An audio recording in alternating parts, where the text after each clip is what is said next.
Okay, today's video, we're going to talk about Google Display Network ads. Don't get ripped off by Google by not understanding how to put tight reins around your campaigns. Here's how to make them work by actually putting those reins around your campaign so you get the quality traffic out of it. This is the #1 problem and issue why nobody really makes money with display ads on Google. I would say for every 10 people who try, there might be one who actually can make money with it directly. That they can say, okay, I brought in this much sales from this much ad spend. Of course, I'm going to give you several examples of several markets where we've done this thing.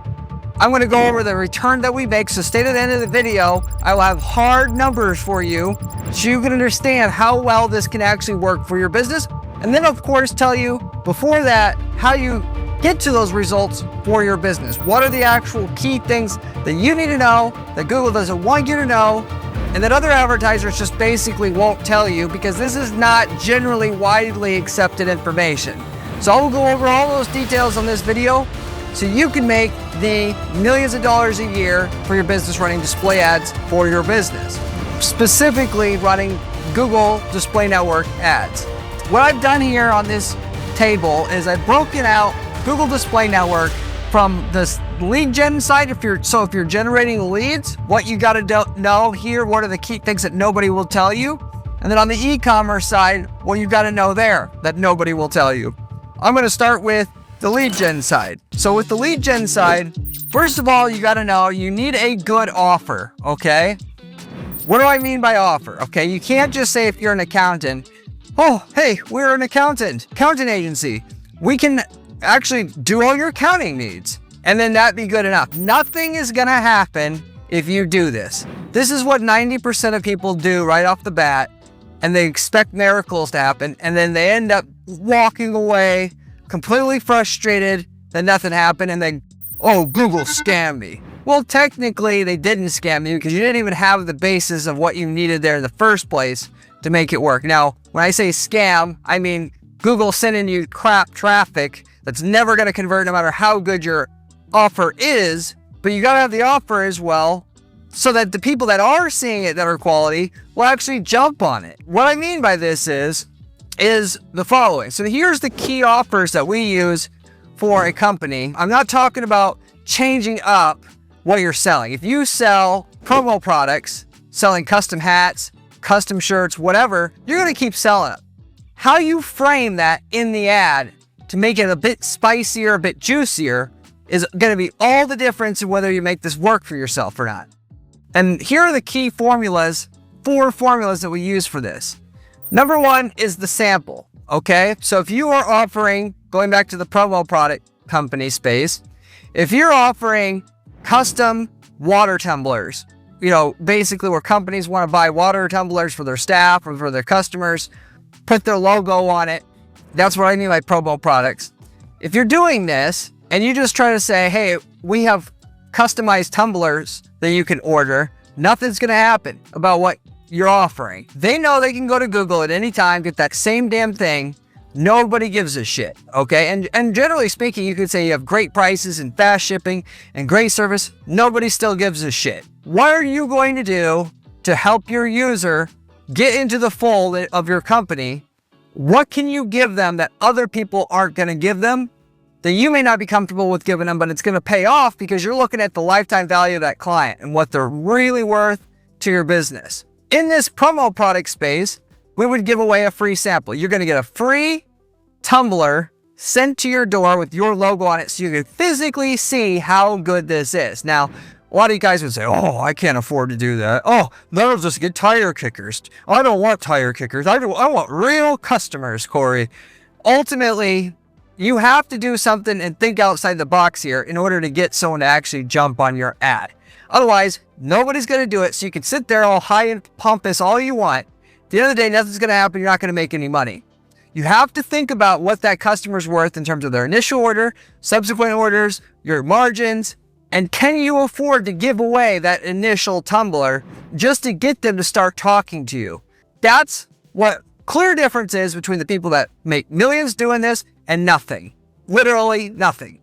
And if, of course we mix this up and maybe you can't do a sample. What we did in that case, in that market, was we also tested giving them a digital sample. Take the tumbler, put their logo on it digitally, and letting people at least physically see what it's going to look like. Why? Because the other companies aren't going to do that. They're going to want you to, basically either pay to get that done, or they're just not going to announce it up front. We did that, and that worked even better, given that, it didn't cost any money. We got about the same adoption rates.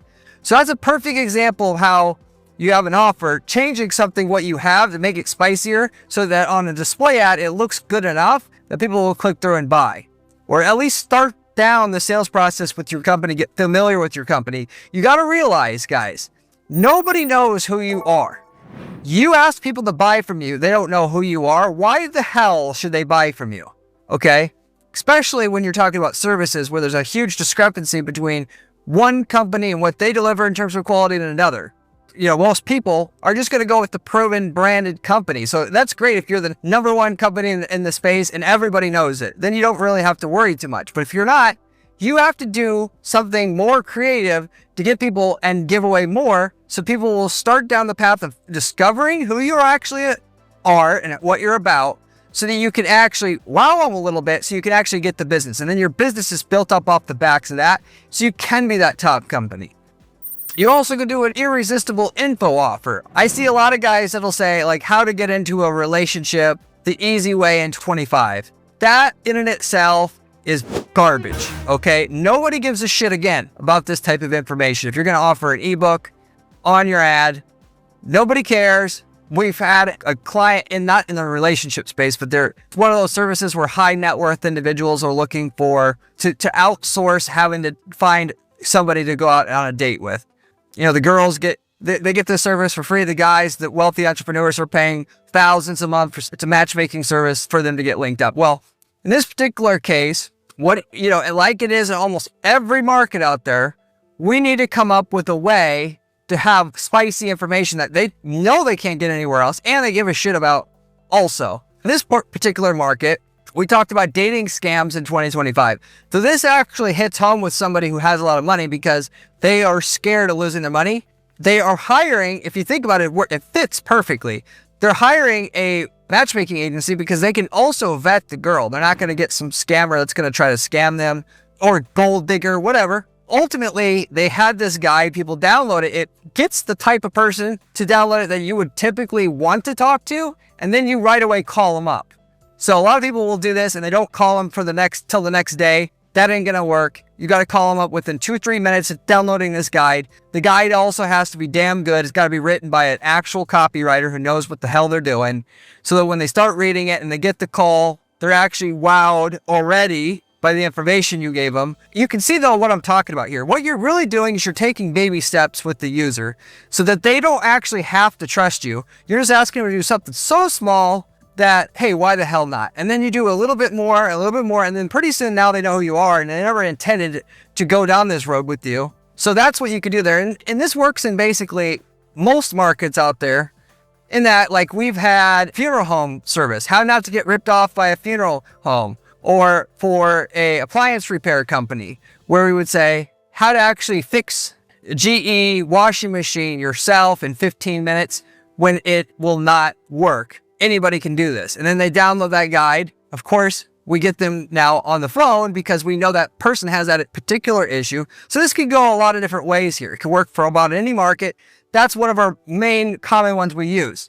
You can also do a quiz though. This gets a little bit more outside the box, if you will, in that you're going to ask them to tell you specifically through answering some questions, who they are, what they are, and so you can contact them again. In the tax relief space, we would have a quiz that said, can you actually not pay the IRS after owing them a lot of money? Find out if this will work for you. Will the IRS allow it? They fill out a questionnaire. They get to the end. Now you can call them. Of course, based upon the questions that they answer, you can decide to call them or not call them. Hey, they don't have enough. It's not a right client for us. They're not a good candidate for the IRS offer and compromise program. We're not going to call them, whatever. That's up to you, ultimately. Maybe you have a cross-sell that you can do. You can actually give them real-time information that will help them out, and then in the process, they cough up their information that you can use to contact them, which, by the way, when you call them, you don't actually sell them hard. You talk to them, hey, I know you fill out the questionnaire, really feeling for your situation. You know, a lot of guys, they have this issue as well. They're getting garnishment, blah, blah, blah. And you build a rapport with them. And then eventually after 15 minutes, you sell them on your services because it takes baby steps. There's a software called Lead Quizzes that we use to set up these quizzes where it's an adaptable quiz. Because with Google Forms, you can have something simple, but what you ideally want with these quizzes is when they answer this question pops up next. Or if they answer this way, this other question pops up next. And that gives you that capability. That's another route you can go. You also can go the DIY guide itself. For example, we had a church glass repair company, super niche service. What did we do? Find out if you can actually fix your church glass yourself. Is it possible? Are you actually going to need a company? Which a church, is trying to save money, ideally. We don't want people that don't have any money, but a lot of people are going to answer and download this ebook, find out that they can't really do it themselves, and now we got the lead that we actually want. So 10% of the people downloading this are people that we can sell to. And with so few opportunities in the market, it's no problem getting 10 to get one that works. So that was a real offer that we ran. Now, this is similar to the irresistible info, but in this particular case, we're literally trying to tell people, here's how to do it yourself. To get the information, though, you got to give us your email and phone number, of which you contact them right away after itself. Now, this could go, you can mix this up as well. You can offer people the information, and then you do follow-up ads. If you're having trouble asking for their phone number right up front, which you get about a third less leads if you ask for their phone number up front. Most of the time, you want to actually just get the phone number up front so you can call them right away. But occasionally, you get them to read information, then you remarket to them, say, hey, basically, we're the author of this information. Not saying that literally, but we can help you fix the issue that you have. Anyway, that's an offer itself. Those are the main kind of formulas that we use. Not to say that there isn't others, but you're going to do this to get the lead. Then you're going to track the leads that you have coming in, the ones that you actually speak to, and that you know are real leads, not bots here. And you're going to track that in your ad account. So you're going to have to use something called offline conversion tracking to track this. Why? Because there's so many bot leads that will click through your ad and fill out your form. The algorithm that runs your ads and tries to get you the results you want isn't going to be able to figure out anything if you optimize purely on a form filled by itself. When you qualify a lead, that gets fed in, then the algorithm's going to figure out who the ads getting shown to are real people and that are actually working for your offer that you have and that you want. And then on top of that, it's important to do speed of upload. So ideally, with lead generation, you're uploading the qualified lead the same day. So you get a qualified lead, no later than 24 hours, that's uploaded to the system so it can immediately get feedback on what's working and what's not. That's the other key part on doing display ads for your business to get it to work for lead generation. And then finally, the other component to all this is the targeting, of course. None of this matters if you can't get the targeting right. The main formulas that work for targeting would be remarketing, which is the best. Ideally, if you have a bunch of traffic coming to your site already, you just remarket to people. If you've got a customer list, you market to the customer list and you go that route with it. Doing a client, appreciation offer. You want to start with marketing to your customers, tap that. When you can't get any more out of that, you market to people who have come to your website before. That's it. And then once you can't get any more out of that, then you got to go after new people, of which you're going to go after, and these aren't in any specific order per se, but custom intent audiences. So you build a list of people who type in buying searches on Google recently through a custom intent audience. So if you're doing funeral services, people that typed in funeral home services like that, you target them with your ad, with your Don't Get Ripped Off by Funeral Homes ebook, if you will, itself. You could do that. Competitor-based custom intent audience. People who directly compete with you in your local market or national market. You create a custom intent audience with all their ways that people refer to them. And then so you're basically, in effect, targeting all the people who are interested in your competitor. You also can put in their website URL. So anybody who's been to their site, you can also target. So that's generally really, really good and will work itself. Okay, now you combine that, though, some occasions that won't be good enough because you're getting just too much bot clicks. And you combine that with keyword targeting. And what this will do, it'll make sure that you target somebody who's recently been in market then as a result of the custom intent audience for what you're doing. But unless they're also on a page about funeral related advice, services, whatever, your ad's not going to show. And this will cut down your impressions a bunch. What it will do is increase the quality a ton. Somebody obviously who has recently searched for funeral home services and then also been on a page about funerals that are currently investigating something about how to plan a funeral, that person's way more qualified and also less likely to be a bot, because the bots will typically come from websites that aren't very good, not quality websites about funerals. So you may have to add that element in there, but that's specifically what you want to do. Generally speaking, that will always work. Whether you have to add the keyword filter in the audience to make sure that that's also a requirement, that's depends on your market.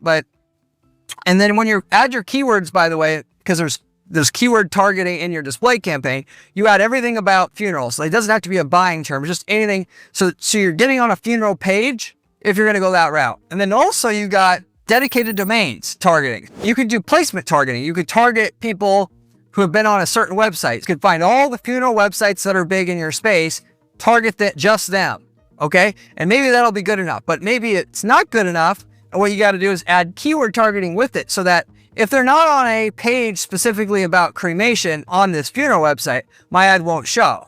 Well, which will decrease impressions, but increase the quality. If you are just doing cremations, then that will help you out as well. That's a way you can go about it.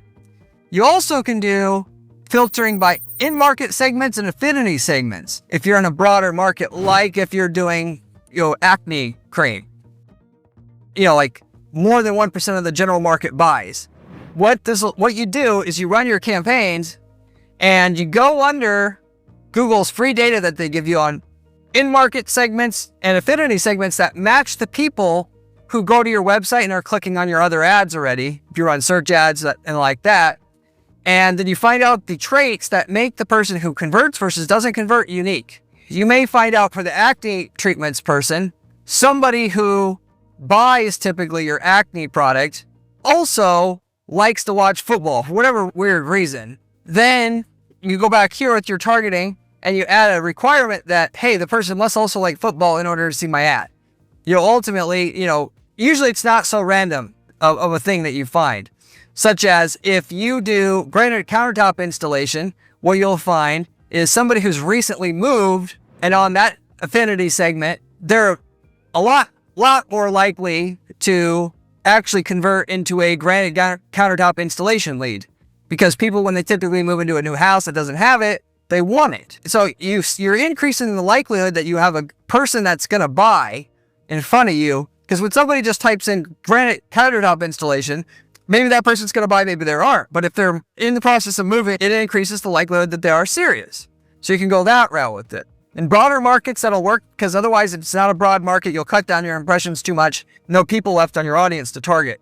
And then, of course, you got default audiences as well. If you're in a market that's big enough itself, like tax relief services, you'll often find Google already has an audience of in-market buyers of tax relief people that you can target. And those are actually very, very nice and juicy. And if you have those default audiences that you can target, do those first. They work better than any of the rest of it itself, minus remarketing. And so you go there first.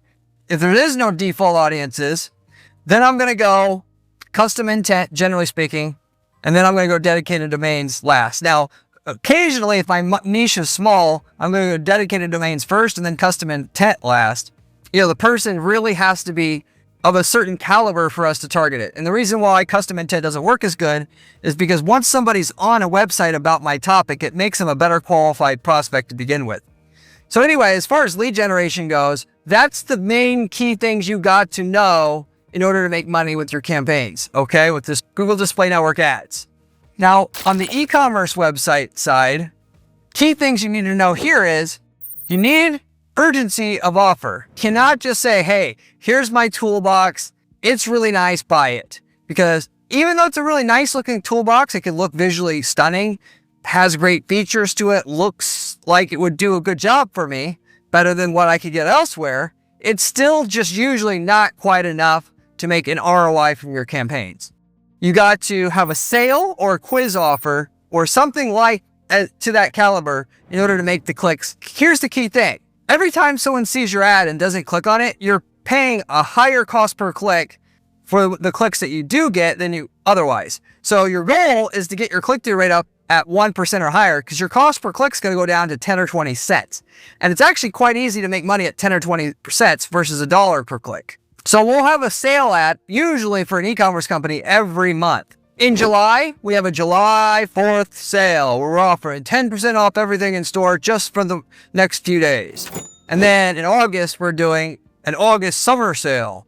10% off for the month of August. And then September, there's a different reason. We found it works the best if you tie the sale to something that is occurring that month. And so your display ads will always update. Once you get through a whole year, then you could just recycle the ads you did the last year. That gives a person a reason to click on your ad now. Otherwise, they're going to see your ad, think your product looks cool. They typically don't click through it because they can tell by looking at the product, they think they know everything already. They won't click through and then nothing happens. Influence their behavior somewhat in the future, but the real results come from, hey, this is a great product. And we also have a 10% off this month only for 4th of July. Get it in the next few days and you're going to get the 10% off. Now I'm like, okay, well, this is cool. And if I'm going to buy it, I'm going to buy it now because I'm going to get the 10% off. And 10% off, by the way, isn't the great number to go with. That's the bare minimum in order to get effective results. Ideally, you want 20, 25%, because otherwise it's just not going to get them that excited, so to say. And if you have to, which technically this is legal gray area, of course, but if you have to, raise your damn prices 25% and then have a 25% offer on your display ad so you could actually have breathing room to offer this. We're adults here. At the end of the day, we all know business owners are going to raise the price so they can have discounts available. Otherwise, they couldn't do no discounts in the first place. The business would go under. If you have to, raise your prices so you can have a discount and have a discount ad. And for that matter, typically, they click through that ad, they're going to get to your site. I would recommend a hello bar so that discount is on the top part of the website so they don't say, maybe they have the discount, maybe they don't, maybe this ad was bunk. And it says like August sale next, the best is a countdown timer saying you have 3 days to get your 25% off. And it's persistent as they browse the site, of which, by the way, you can have it so that only people who click on this display ad see that on the site. Otherwise, normal people from search ads, shopping ads, they can't see it. So you don't have to give them a discount. You only need to give them the guys a discount that really need it, which is the people seeing it on a display ad itself, not your regular customers or people that would have bought anyway. You also could have quiz offers. We've done this with protein powder. This is one random example for a health product company. Protein powders that you take, weightlifters take and so forth. We had a protein powder quiz specifically where it would tell you, find out for your body type, which protein powder type will get you the best muscle building results. Is it the ISOs? Is it, forgot the types of protein powders that they have now, but the different types. And you take a little quiz and it would spit out a specific protein powder that would be great for your body type, where you're at in terms of your fitness goals and so forth, which they've never seen anything like that. So it makes it effective. And then of course, once you've got that email address, you can now email them. You could call them, but in e-commerce, it's kind of weird to call someone up out of the blue. So the best is to get the email and then you just have a really good email drip sequence that talks about other things that you already basically know about them, which is they're a bodybuilder, they're interested in growing their muscle and their strength. Let's have a really good email drip sequence. And then every so often have a sale that we're doing.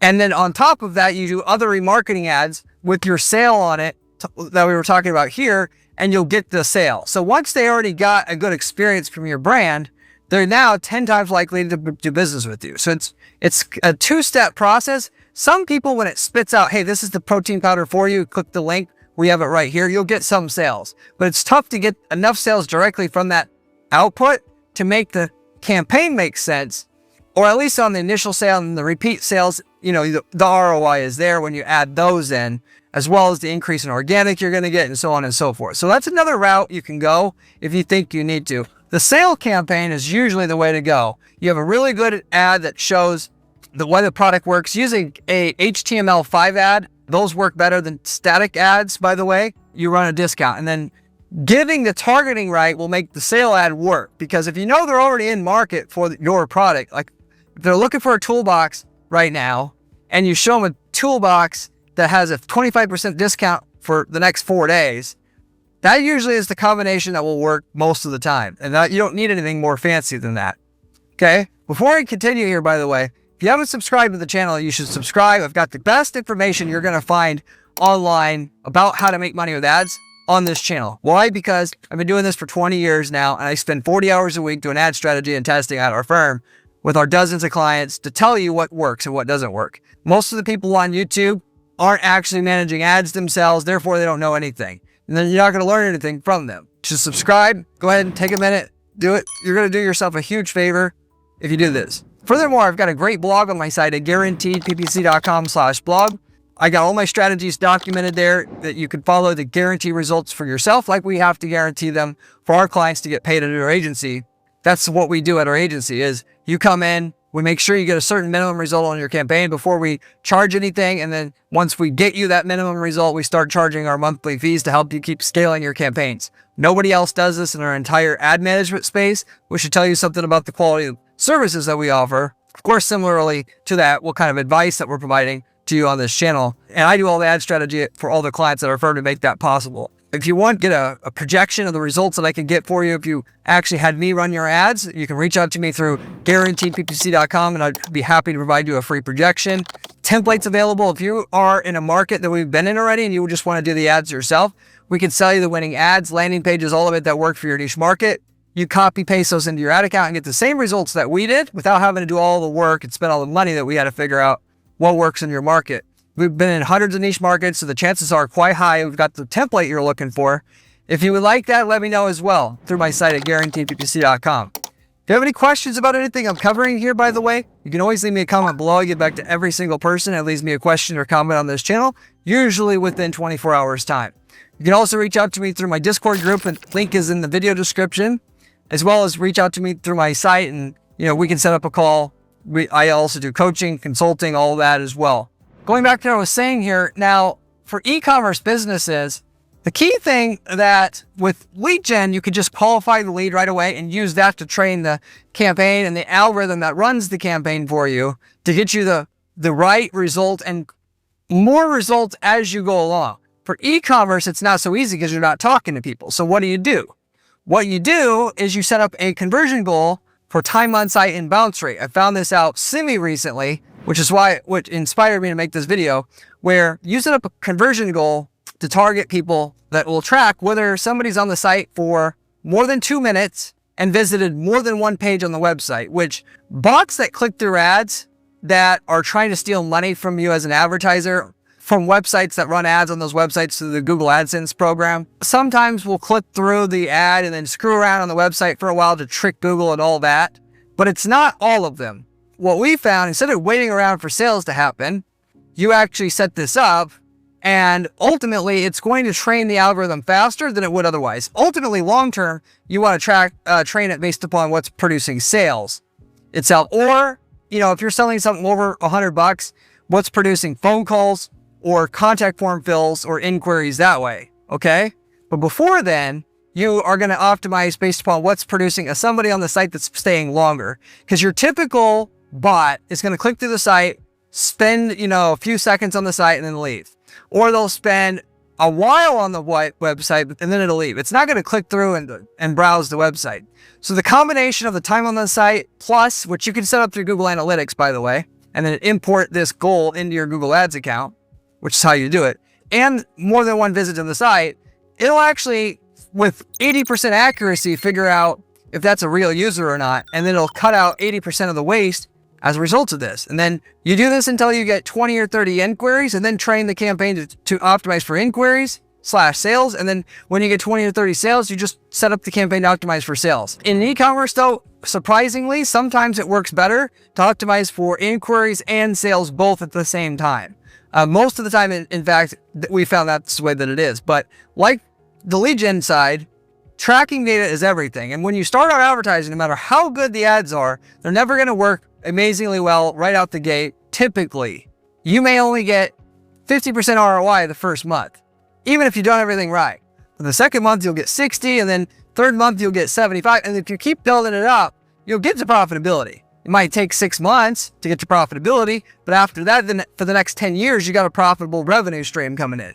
So don't be upset if this doesn't work for you right away. What I'll do is I'll make the search and shopping campaigns work, and then I'll spend 5% of my ad money or 3% or whatever on a display campaign. Just let it run at a loss, let it run, let it run, let it run, let it run, let it run. And eventually it'll be profitable. And then I've now got another revenue source, which I like to do it for no other reason that once, you know, I'm advertising on the general web to everybody who's in market for what we're doing. When they eventually do come to Google and search for us, they already know they've got a relationship with us already. So we get a much higher percentage of the market share this way. Trust me, when you're a brand, the click-through rate on your ads on Google search are going to be triple what they would be if you were not a brand. This matters everything. You're actually going to make your other campaigns much more successful doing this, let alone have its own direct revenue that it's pulling in for your business. As far as e-commerce goes though, targeting wise, it's all the same stuff as with the lead gen. All the same stuff I talked about, that all still applies. The only difference with e-commerce is the offers that typically work are different and how you track it needs to be different. But other than that, everything else is the same in terms of making money with the ads. What Google don't want you to know and what, you know, how they're ripping you off is, to summarize this, is there's a bunch of websites out there called made for AdSense websites where there's no real traffic going to them, but Google lets them run ad, people that run those websites make money off of advertising anyway because it makes Google money. You end up on these websites, you're never going to make any money. You're just going to pay for like vapor clicks. Everything I mentioned here, and with the tracking and the targeting, that gets rid of all that so you can actually get to where the money is, where you have real people seeing your ads, so to say. If you get caught up with the bot clicks, you're never going to make any money. You got to get to where the real people are seeing your ads. And if you do, then you can start making money, which is why, by the way, I've mentioned on other videos before, if there's a certain website that you know that you're making money, you check your placements report, you're making money there, just cut Google out of the mix and just go directly to the website owner and say, hey, I want to run a permanent ad on this website. So you get every last click you can. Really, what you can think of Google doing for you is figuring out where the people are that are profitable. You blast your ads out there, you put narrow targeting reins around what you're doing, but then you find the 5% of it, the 1% of it that works, and then that's where you run from now on. And you can run it as is, or you can find certain websites that work better. You just buy a direct ad on those websites because Google makes it easy to get on other websites without, you know, the middleman, so to say, for you. So anyway, with that said, that is everything I wanted to tell you about display ads, how Google's ripping you off, what they aren't telling you to do, what other advertisers and ad strategists in this space are not going to tell you to do. That is key to make these ads work. Hopefully that makes sense. I hope you make a lot of money doing it, and I'll see you on the next one.